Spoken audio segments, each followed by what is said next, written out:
who's had that question, what makes me hungry? Why am I hungry?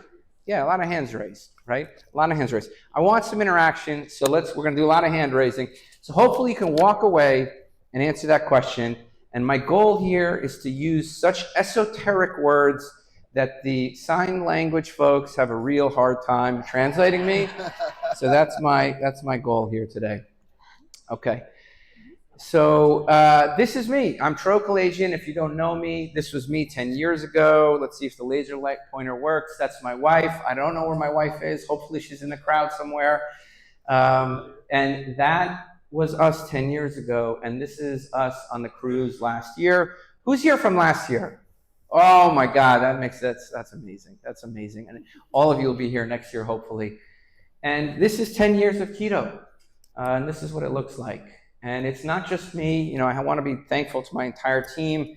We have a team of people, doctors, coaches, who are helping me publish papers and do the work we're doing. And every single person on our team has a story to tell. Every coach, every doc, every single person, our new strategic advisor, our business development person has been touched by metabolic health. So we're truly a team that lives it. And this is kind of what we do. We are a multimodal approach to medical care. We have scales, blood pressure cuffs, continuous glucose monitors in your home that gets shared with our team. Our coaches, our doctors are there to help you literally 24/7. And it's been an amazing 8 years that we've been in practice. Okay, so the question here is, what's the solution to diet-related chronic disease? And I'm going to give the answers ahead of time, and then I'm going to go into the science. So if you want to take your phone out, and I gave some of these answers last year, a lot of new folks here. So these are the answers, right? If you have a diet, raise your hand if you have a diet-related chronic disease. Just raise your hand for me if you have a diet-related chronic disease. It's about half of the audience, raise their hand. So there's 10 things you need to address. Now, if you have a diet-related chronic disease, just put your hands up and keep it up for me, okay? You're gonna get a little shoulder workout here, okay? You're gonna get a little shoulder workout, and if I address your problem, right, what I want you to do is put it down all the way, and if I kind of address your problem, inch it down halfway, okay? So put your hands up, and now everybody go take a look at each other to see how many people are suffering here, right, with diet-related chronic disease. This is a ubiquitous problem. So let's say I took away your hunger. You're no longer hungry, okay? You feel full, you know how to eat, and the food you eat fills you up, nourishes you.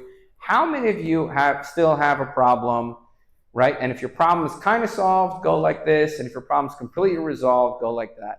Great, so some people put their hands down. Now, what happens if I address your cravings? The foods you ate, that you remember, I got healthy foods for you, for those cravings that you have. That cravings are not a problem anymore, okay? Your cravings are not an issue. Great, so now we're seeing some hands go down. And look around you as those hands go down. Let's say I took away the feeling of deprivation. You did this, you don't have hunger, you don't have cravings, and you no longer feel deprived. Look how few people, hands are raised. Let's say I helped you manage social situations, the windjammer, vacations, holidays, right? The places where diets go to die.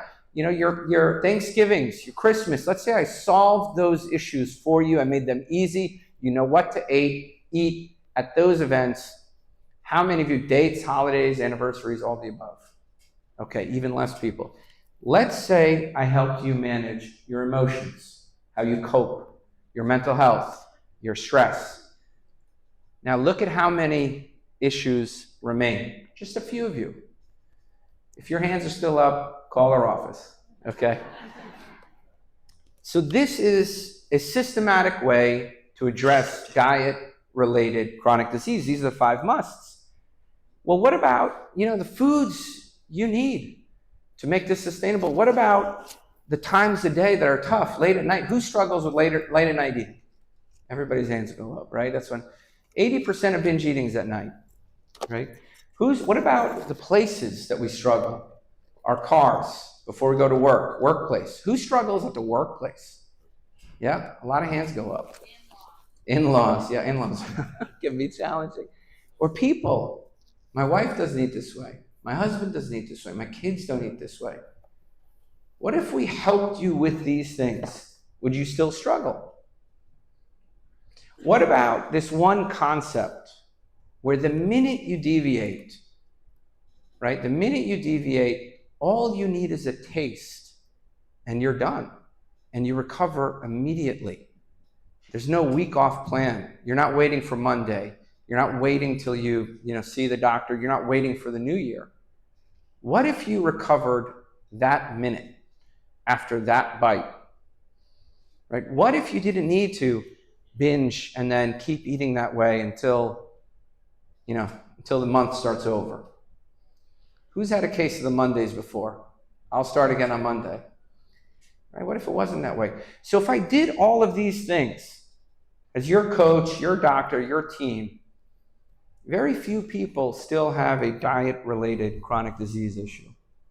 So take a picture of this. This is your guide. How do you break it down? Oh, wait, let's go back. Who wants a picture? Go ahead. 5, 4, 3, 2, 1. They're going to kick me off stage soon, guys, and I got a lot to cover. Okay, so what's the solution to diet chronic? So let's break this down, okay? Because pragmatically speaking, we're all creatures of habit. So to address those 5 musts, the 4 problems, and immediate recovery, those 10 concepts on the previous slide, it's really 15 to 25 things. And I know Michelle does this probably regularly with her clients, right? So 15 to 25 foods that people struggle with: pizza, ice cream, cookies, cake, etc., right? There's 5 to 10 locations the average person struggles. Home, work, maybe the car, maybe a couple friends' house, in-laws, 5 to 10 people they struggle with, right? Maybe 2 to 5 situations, anniversaries, dates, meetings, et cetera, that are difficult for them, right? And then maybe 1 or 2 times per day. Maybe a couple emotional states. When they're excited and happy, they get hungry and they eat. Maybe when they're depressed or sad or stressed. A couple emotional states. A couple physical states. I have insomnia. It's difficult for me to sleep. I have chronic pain, right? How am I going to manage my appetite in relation to those? And then this one concept, needing to go back immediately. So the average person who's struggling out there has about 30 to 55 things they need to address. It's not a lot. It's doable. It's achievable. Write them out.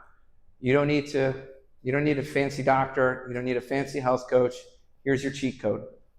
So 30 to 55 things for the average person to get freedom from chronic disease. And yes, that's really it. But the average person who comes to me doesn't have this clarity, right? To them, it's, I'm just hungry. I can't do it, right? It's very difficult for me. And here's all the answers to your problems. Do you see it? All you need to do is just memorize this slide. This is what it feels like when you're struggling. You're very helpless. It's confusing. It's a lot. And I had, Bronson's talk was so great. And with Natalie, it was so great. Where are they? They did such a great job. Yeah, they did such a great job. It was so great because they hit everything. They hit everything that's so important. I don't think they probably know. They've been in the trenches for a long time, but they hit everything that you need to know.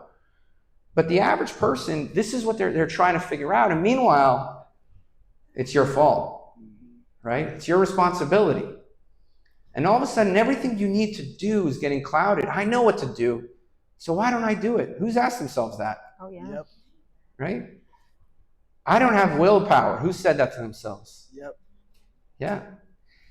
I've been this way since childhood. I finish my plate.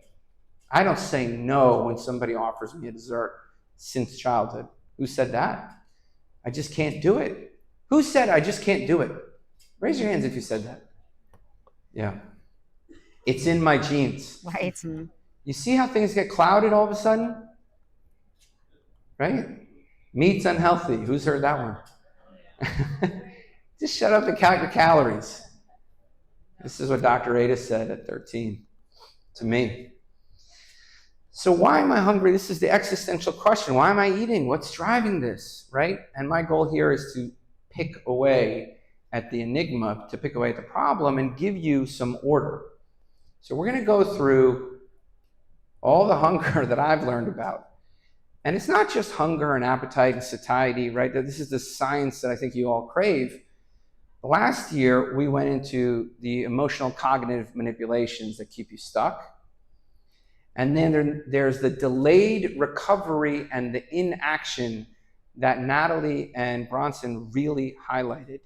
The paralysis, the lack of action, the delayed recovery. So these are the groups of things, and this is pretty much everything that my team has come up with that keeps people stuck in chronic disease. Here's the cheat code. You have it. And it pretty much boils down to three basic topics: neurohormonal and physical, emotional, cognitive, psychological, and behavioral, and prolonged distress from delayed action and recovery. And this is what I love about what Coach Bronson and Natalie said. They said, fine, you're a food addict, but now what? Now what? You must act. You must act. So if we take these things and sort of examine them, the neurohormonal we're going to focus on this time, right? You know, you're like, Tro, that's cool that you've organized it this way. That's really great, but how does this help me? But it answers questions. Why am I eating? Why am I hungry? Why is it hard for me? Who said that to themselves? Why is this so hard for me? I'm a doctor, I'm a lawyer, I'm a CPA, I'm an accountant, all right? My career, I'm successful in. Why is this hard for me? My home is taken care of, my kids are taken care of, my students are taken care of. Why is this hard for me? Right? And then I know what to do, but I can't do it. I won't go into that this lecture. Who's asked themselves that? I know what to do, but I just can't do it. And this is what Natalie and Bronson got really well at answering. So these are the three problems, and food addiction needs these three things. It needs these things. It needs you to have a hunger and a drive to eat. It needs you to not know why it's difficult for you. It needs you to buy into the emotional, cognitive, and behavioral manipulations. And it needs you to be paralyzed. It needs you to delay recovery. It needs to prolong your distress. This is how it works. So food addiction requires these things. So we're going to dismantle them. So what you're going to hear about this year will be understanding the science of hunger. Last year I talked about ELMO, which is understanding emotional, logical, mentality and outlook, basically cognitive manipulations. And hopefully the committee will bring me back for round 3 next year. Let's see. So let's go into understanding the science of hunger. So really, I want you to walk away understanding what hunger and appetite is, and what you can change and what you can't change. And we'll go through it really quickly. Some of these you'll know, some of them you won't, and you'll be learning about for the first time. So I'll go briefly through them, but I'll talk about them more later on. Blood sugar fluctuations make people hungry. That's not news to anybody here. If you drop somebody's blood sugar low, what do they say? Get me ice cream, get me chocolate, get me orange juice. I need something sweet, right? This isn't rocket science. Cravings are not something I can, with a diet make go away. If you had, if your grandma made amazing cookies every, Christmas, that's not going away. Your brain remembers how good that was, and that's just not going to go away. You may not want it as much, but that memory of something pleasurable cannot and will not go away. Hormonally mediated hunger, this is something I'm intensely interested in. This is something that cannot and does not change. We can change our hormonal inputs, but we can't change the effects of those hormones on our hunger. Stress on eating, I'm sorry, that's also not going away, right? And how stress makes us hungry is something we'll talk about. Subconscious, oh my God, I love the talk, right, about the subconscious. We're going to talk about subconscious eating, accepting food as happy hormones, sensory-specific satiety, boredom. Why do you eat when you're bored? We're going to discuss that. What is sort of reward-based eating? What is the brain reward? We're going to talk about that. What is the cephalic food response? When you look at food and you start salivating, it's not, you don't control that, right? You look at food, you're at the windjammer, you see the pizza, and the juices start flowing. That's not going away. So we have to understand this if we're going to fight it. And then nutrient and mineral depletion and how that makes people hungry, we're going to talk about. And sleep deprivation, which is a really important topic. We're going to talk about that. And we're going to talk a little bit about palate adaptation. Okay, I'm tired of reading the slides. Let's get to the juicy stuff. Okay, so nutrient and mineral depletion. This is probably the most important one because it's the most counterintuitive. So who here wants to lose weight? Just sorry if I'm asking personal questions. Everybody's handing it up. Most of you have a concept of weight loss as restricting. Is that is that about right? I got to restrict something. Maybe it's calories, maybe it's time, right? You want to restrict something, but the fact is, right, and this is often seen in people with food addiction and chronic overeating and restriction cycles. What happens is the people in my clinic who have the most weight to lose actually are the most nutrient deplete. Their body is actually lacking the energy the most. And we've shown this a number of ways, and I'm going to go through that with you. First and foremost, the most seminal study on this was very recently. It was by David Ludwig, a close colleague of mine. We worked on a couple of papers together. He showed that if you eat low carb, your body actually has more energy in the blood, right, after an hour or two. And if you have a high carb diet, your total blood energy drops, right? So if you eat high carb, you're actually depriving your body of energy several hours later. But people with obesity, right, on the inside, they're actually starving. In my clinic, basically, I cannot tell you how many people in my clinic have selenium deficiency, vitamin D3 deficiency. I've seen vitamin D levels in the single digits, which, if you don't know what that means, it's ridiculously low, right? But yet they have so much weight to lose. So this is a huge problem. I've seen people with low levels of thiamine, particularly if there's anybody out there, bariatric surgery. It's the only time in my life I've seen a life-threatening condition of Wernicke's, which we probably only saw in the textbooks, but it's after bariatric surgery now when we see it. Low levels of B12. This is just rampant. So people want to lose weight. Low levels of vitamin C, folic acid, which I talked about at the breakout, is so low. So people want to restrict. They want to restrict what they eat. And I have the citations here. You guys can look them up if you're interested. So people want to restrict and they want to lose weight, but they don't realize that actually on the inside they're starving. Here's a study of adolescents, and this is really the worst case, where their vitamin C people, the adolescents who are actually overweight and obese, are actually lower in vitamin C. So imagine telling 13-year-old me, Dr. Adis, exactly what he did. You need to go eat less. But really on the inside, they're lacking much more. And the same is true when we look at vitamin D. Those levels are low. And, I want to take this and bring it home with a little bit of a playful thing. This is how strong the drive for nutrients and minerals is. I'm going to show you. Has anybody heard of the ibex goats? Yeah, some of you have heard of it. Some of you are shaking your head. Does anybody see the goats? Does anybody know what this is? This is a dam. Yeah, this is a dam. Does anybody see the goat here? What do you think it's doing up here? Yeah. So does this goat, so if I run after this goat and it's on level ground down here, you guys think the goat will run away? I'm a 215-pound big guy. What do you think? So that goat has an intact fear mechanism. Maybe it won't. Maybe it knows, maybe it wants to fight or mate or who knows, right?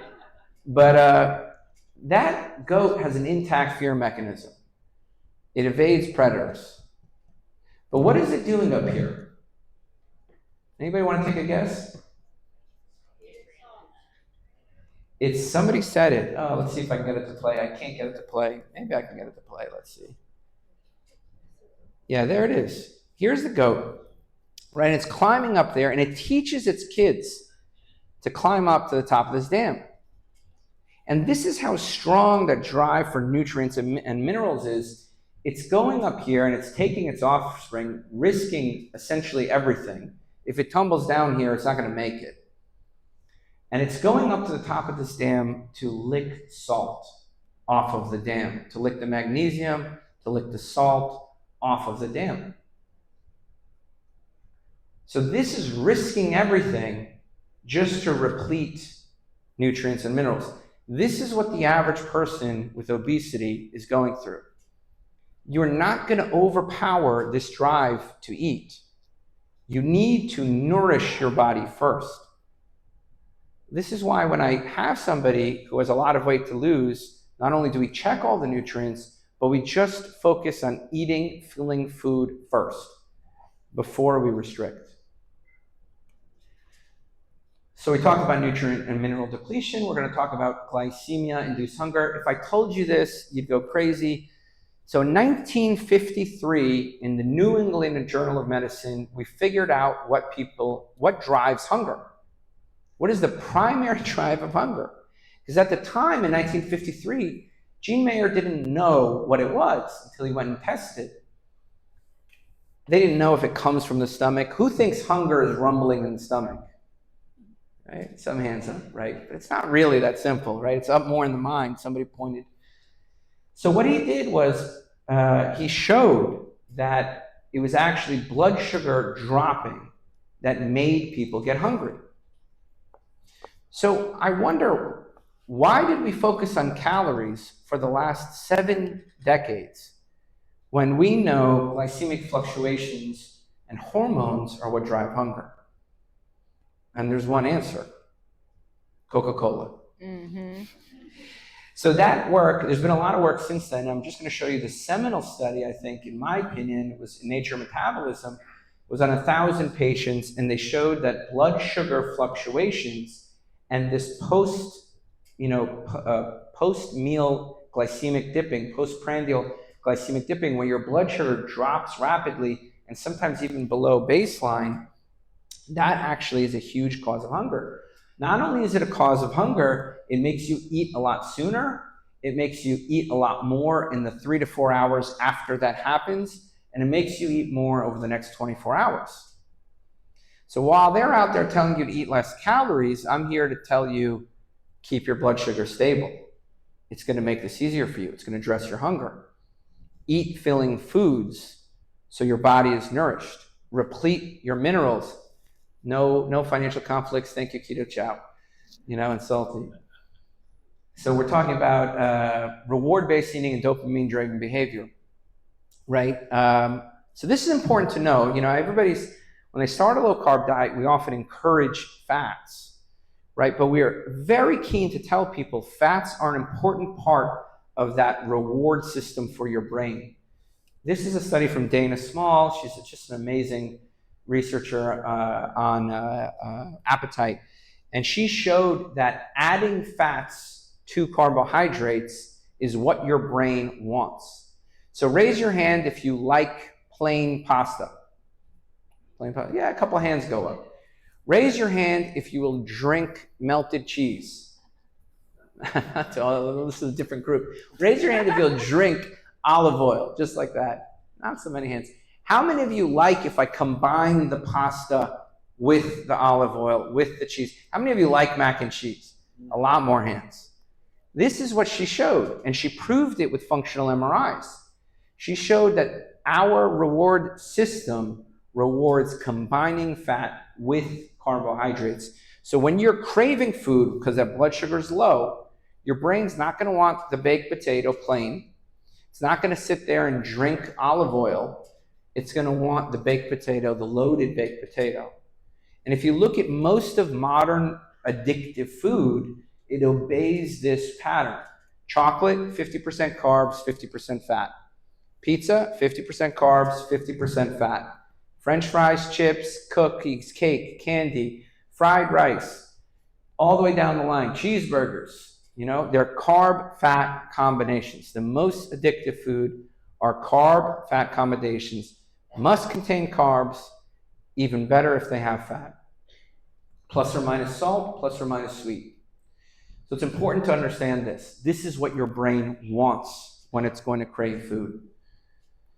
So let's go into cravings. I think it's important to talk. There's no diet that's going to make you forget grandma's homemade pie, or the ice cream you got every summer as a child. There's no diet that's going to make those disappear, but it's important to understand what drives cravings, right? What is the difference between hunger and cravings? And the easiest way to describe cravings, and I don't think there's a great, medical definition for it or scientific definition for it, but I saw this meme. I don't even know who these people are, but I thought it was pretty good because it basically said, cravings go away. That's a craving. If you walk away from the table and you're no longer hungry, that's a craving, right? And it's important to understand that. Now, Rajita Sinha did a great study, and she showed that only 20 milligrams per deciliter, 20 points of blood sugar, is what it took to make your brain crave food. Just 20 points, right? So she did a euglycemic, hypoglycemic clamp for the people who care, and she showed that the addiction parts of the brain light up with just 20 milligrams. Who's used the CGM? How many times does your blood sugar go up and down 20 points? Yeah. I'm not saying you should live and die by the CGM. My CGM shot up 100 points twice a year. Guess when that happens? Christmas and Thanksgiving? Wrong answer. Santa Claus 5K and the cruise 5K is when my blood sugar goes up 100 points from the stress of the intense exercise. Michelle, you've probably seen that, right? More than I have. Yeah. So what else do we know about cravings? Cravings, this is again a seminal study from David Ludwig where he showed that if you have high glycemic foods, you're going to crave food sooner versus low glycemic foods and higher protein. And this was his first major study back in 1999. This is not news. Here's another study showing if we do taste-matched shakes, one that are taste-matched, meaning they taste the same. One is predominantly carbohydrates, one is predominantly fat, and what happens? You get hungrier in half the time with carbohydrates versus fat. So yeah, if you're equating for calories, fat is your friend, right? If you're equating for calories. So it's important to understand what drives those cravings. Blood sugar fluctuations can drive cravings. Just a 20-point drop drives cravings. You remembering that food drives cravings, but just walking away from the table is the only way you can really tell if it's a craving or hunger. Let's talk about hormonally mediated effects. This is why low-carb diets are special. They uniquely release CCK, which is a hormone in the gut that makes you not hungry. If I give you CCK and I inject it to you right now, you're going to be less hungry. And low-carb diets preserve that. Neuropeptide YY is another satiety hormone that's preserved even a year out on a low-carb diet. And again, if I inject you with that, it's going to make you more full. And I think the hormone everybody knows, the hunger hormone, which is ghrelin, which we know when we give it to people makes them ravenous, this is actually decreased and remains low on a low-carb diet. So again, these are unique hormonal effects of preserving a low-carb diet even over weeks and years. And I think the one that everybody cares about now, and we're going to hear more about, is the GLPs. Here's one important study about GLPs that I think is important. Your body makes GLP. Okay, it doesn't make that much, but it can make it. And the reason why your body doesn't make a ton of it is processed carbs, or carbs in general, blunt your own GLP response. If you have lard or you have olive oil, you could see here, if it's olive oil only, you make a ton of GLP. If you add a potato to that, all of a sudden your GLP is basically nothing. If you have lard by itself, your body makes a ton of GLP, and it takes hours to get there. And if you add a potato to that, it's basically as if you just drank water. So modern processed carbs are removing, carbs in general are a foraging signal. They take away your endogenous GLP and tell you to go eat because there's food in the environment. I'm going to try to go quicker. This is seed oils, by the way. Seed oils release almost no GLP. So if you're like, should I do the processed seed oils? Probably not. Okay, we got 8 minutes left, so let me try to blow through this. Sleep is probably the most important thing you can learn about your hunger, and please pay attention to this. There's three important studies that I'm going to go over here. This is a sleep restriction study. We locked people up in a hospital, the cruel, evil scientists that we are, and we sleep deprived them. We gave them 4 hours of sleep. We restricted their sleep. And what happened? The people who were sleep deprived, guess what? Ate more, almost 15% more than the people who were not sleep restricted. And you can see when we allowed them to go back to sleep, their appetites improved and they started eating less. So sleep deprivation drives hunger. It makes animals hungry of any kind, makes humans hungry. And not only did they get fatter, they gained more visceral fat in disproportion to the calories they consumed. So not only is it driving you to eat more, it's driving that tissue into inflammatory tissue. This is that same sleep deprivation study, and this is unpublished data, so don't tell the primary investigator I'm showing you this. But there was a 27% increase in ghrelin, meaning for the same food, right, you're releasing more hunger hormones with sleep deprivation.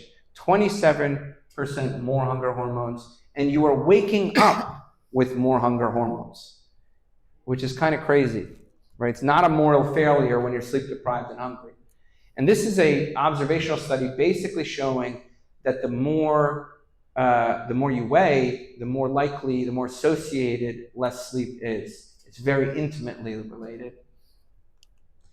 This is another study showing the reverse. What happens when we give people more sleep, right? What happens when we take them and we give them sleep extension, we give them 1.5 or 2 more hours of sleep, and they lost weight, they ate less. Wow, miracle, surprise, surprise, surprise. You sleep more, you eat less, and it matches up hormonally. Their ghrelin levels decreased, they were less hungry, they ate less naturally. Nobody told them to count their calories, they just ate less. Okay, let's talk about stress on eating and subconscious eating. This is one important study. Again, Rajita Sinha from Yale. Yale had like this amazing group, Rajita Sinha, Dana Small, Ashley Gearhart, all these like luminaries in the science of appetite were all together there when I was doing my training.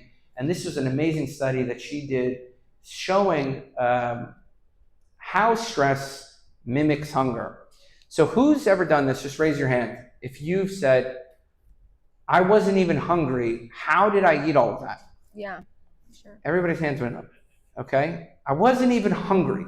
How did I eat all of that? So you're gonna learn about how that happened. So this was a study where they actually took people and gave them cues. Imagine I gave you a stress cue, okay? You're in chronic pain. You're taking a vacation, your children are at home, they miss you, they're worried. Your mom's sick, you're ill, your IBS is flaring up, and I give you a stress cue. If after that I asked you, how stressed out are you? What would you all say? I'm very stressed out, right? I'm very stressed out. And if I said, in the midst of all that stress, when you're angry, because I'm bringing all these things up, your childhood trauma, all those stressful things I'm bringing up, if I said how hungry you are, what would you say? You'd probably say, I'm more stressed, I'm not that hungry, which is how people responded. And if I said, well, how if I put you in front of a buffet, okay, in a situation like that where I give you a stress cue, you actually eat as if you're hungry. You eat as if I gave you a cue where I said, imagine pizza, imagine grandma's cookies, imagine, that ice cream, imagine the windjammer dessert, right? And I pulled you then. What would you all say? How stressed are you? Not so stressed. How hungry are you? Yeah, I'm really hungry. And I put you in front of a buffet, you will eat the same. So stress, let me make this simple. Stress makes you eat as if you're hungry without the self-perception of hunger. How did I eat all of that? You ate all of that because you were stressed out. And this is the reason why SSRIs and antidepressants cause weight gain. They remove your self-perception of anxiety. So this is likely how they cause weight gain. We'll go into sensory-specific satiety. This is another important drive to eat. So this is a study where we took people and we gave them the same exact food. You got 5 courses, steak, steak, steak, steak, and steak. Guess what happened? You ate less than if I gave you, an appetite, bread at the table, an appetizer, your meal, a side plate, and a dessert, right? So if you limit the different variety of your food, if you snack less, you're going to eat less. In this case, when we presented people with a variety of food, they ate between 45 and 60% more. Wow. Spontaneously. Okay, again, this is all subconscious hunger and eating. Another important study that I think goes into sensory-specific satiety and what drives us to keep eating, this is a study I've talked a lot about. This is a crazy study. It's actually veterinary. Any vets in the audience? 2 vets in the audience. Okay. So this is a study on raccoons. And in Montreal, they were studying the raccoons, and they saw that the raccoons in the cities, they were getting obese, arthritic, and diabetic. Okay? And they looked at the raccoons in the suburbs, and they saw they were overweight, pre-diabetic, and had some arthritis, but not much. And they went out to the farmlands of Canada, and they had no disease. And the veterinary, scientists said, we believe that the cause of chronic disease in raccoons is their access to garbage. What do you think is their access to garbage? What do you think is in their garbage? Processed carbohydrates and processed seed oils, right? Our food is causing them to get diabetic and arthritic. So should the raccoon just count his calories? Should he track his MyFitnessPal and just be more accountable? Right? He's got to work harder, right? He's going to be fat like his family. It's because it's in his genes, right? So what drives that to eat? That he's eating because there's 15 different things to eat, and it's driving to eat more and more, and it's available. Right? It's available. That's sensory-specific satiety. And the last thing I think I'm going to talk about is accepting food as happy hormones. I have 1 minute, and hopefully let me go 1 minute more. We'll see how it goes. But tell yourself the whole story. Food is a psychoactive substance. Tell yourself the whole story. It's a happy hormone that goes to your brain that you're trying to restrict. And if you're dealing with shame, fear, abandonment, abuse, intense, I have a family of several people that are above 400 pounds. We have a drive to eat. We're big boys. You have to know that. There's hereditary factors. If you're angry like Tro is on Twitter, you have to know that. Because you're going to go and find things that give you happy hormones. And when you go to restrict the happy hormones you've been giving yourself, you have to be clear what you're doing. You have to find another source of happy hormones. And it's not a moral failure. You just need different happy hormones. I'm going to wrap up here a little bit. I'm going to zoom through this. Nobody in my clinic, so this is data that Dr. Laura Buchanan found from people with bariatric surgery. The most common side effect of bariatric surgery is, guess what? Alcohol use. Do you think anybody who says, I'm going to lose weight and reclaim my life with bariatric surgery, and I'm not recommending that, and I'm not saying not to get it, says, I'm going to become an alcoholic? You think anybody says that? Doc, I want bariatric surgery, I want to reclaim my life, I'm going to become an alcoholic in a year. How does it happen? When you remove your best friend, food, right, you're going to find a new best friend. And if you don't find that new best friend with alcohol or a substance, what are you going to do next? You're going to get divorced. Hyperpromiscuity, yeah. You find a new partner, people like the way you look, you find, it's very common, it happens. And if you're not willing to do that because you're in a loving, great relationship, what do? There's an increase in suicide. If you can't find a new best friend, if you can't find new happy hormones.